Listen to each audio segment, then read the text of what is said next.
If you're an educator looking to inspire your students, the Treaty of Paris 1783 is a game-changer you need to know about. This historic treaty ended the American Revolutionary War, recognized the United States as an independent nation, and doubled its size to the Mississippi River. It was a game-changer that brought peace and set the stage for America's future growth and prosperity. Dive into history and discover how diplomacy shaped a nation. After 1783, the 13 British colonies that had declared independence and won the Revolutionary War became the first 13 states of the United States of America.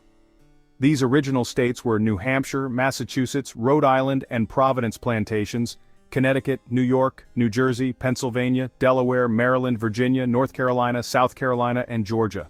The American Revolution officially ended on September 3, 1783, with the signing of the Treaty of Paris. The Treaty of Paris, signed on September 3, 1783, marked the official end of the American Revolutionary War. It formally recognized the United States as an independent nation and established the boundaries of the new republic, stretching to the Mississippi River. The signing also included a series of other treaties that resolved peace between Great Britain and its allied nations, France, Spain, and the Netherlands. The treaty officially concluded the war between the American colonies and Great Britain, marking a shift from a period of conflict to one of peace and recognition. Great Britain formally recognized the independence of the United States of America, solidifying the nation's status on the world stage. The treaty established the boundaries of the newly independent nation, extending westward to the Mississippi River, which doubled the size of the United States. Peace with allied nations. The 1783 Treaty of Paris also included agreements between Great Britain and its allies, France, Spain, and the Netherlands, establishing peace between them as well. The treaty stipulated that Congress would approve and return the document to England within 6 months of being signed. It also included provisions related to debts owed and the fair treatment of American loyalists.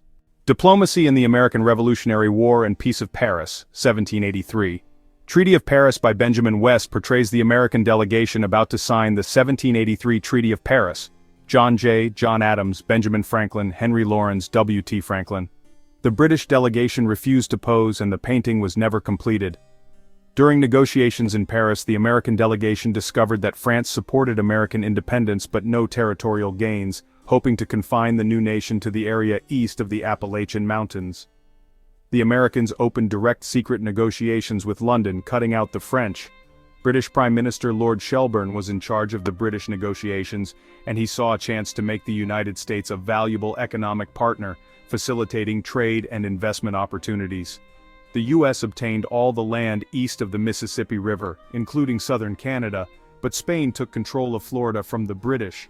It gained fishing rights off Canadian coasts, and agreed to allow British merchants and loyalists to recover their property. Prime Minister Shelburne foresaw a highly profitable two-way trade between Britain and the rapidly growing United States, which did come to pass. The blockade was lifted and American merchants were free to trade with any nation anywhere in the world. The British largely abandoned their indigenous allies, who were not a party to this treaty, and did not recognize it until they were defeated militarily by the United States.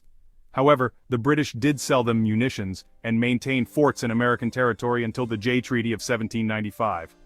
Losing the war and the 13 colonies was a shock to Britain. The war revealed the limitations of Britain's fiscal military state when they discovered that they suddenly faced powerful enemies with no allies, and they were dependent on extended and vulnerable transatlantic lines of communication. The defeat heightened dissension and escalated political antagonism to the king's ministers. The king went so far as to draft letters of abdication, although they were never delivered. Inside Parliament, the primary concern changed from fears of an overmighty monarch to the issues of representation, parliamentary reform, and government retrenchment. Reformers sought to destroy what they saw as widespread institutional corruption, and the result was a crisis from 1776 to 1783. The crisis ended after 1784. Confidence in the British Constitution was restored during the administration of Prime Minister William Pitt. The Treaty of Paris, signed in 1783, formally recognized the 13 British colonies as the United States of America, not the whole USA as known today. It established the boundaries of the new nation, granting the U.S. significant western territory. British recognition of American independence was a key provision, along with the delineation of boundaries, according to the National Archives. The treaty officially acknowledged the 13 colonies as independent states, ending British rule and formally establishing the United States as a sovereign nation. It established the borders of the newly formed nation, including the westward expansion into territories previously controlled by Great Britain. The treaty officially concluded the Revolutionary War, bringing an end to the conflict between the colonies and Great Britain.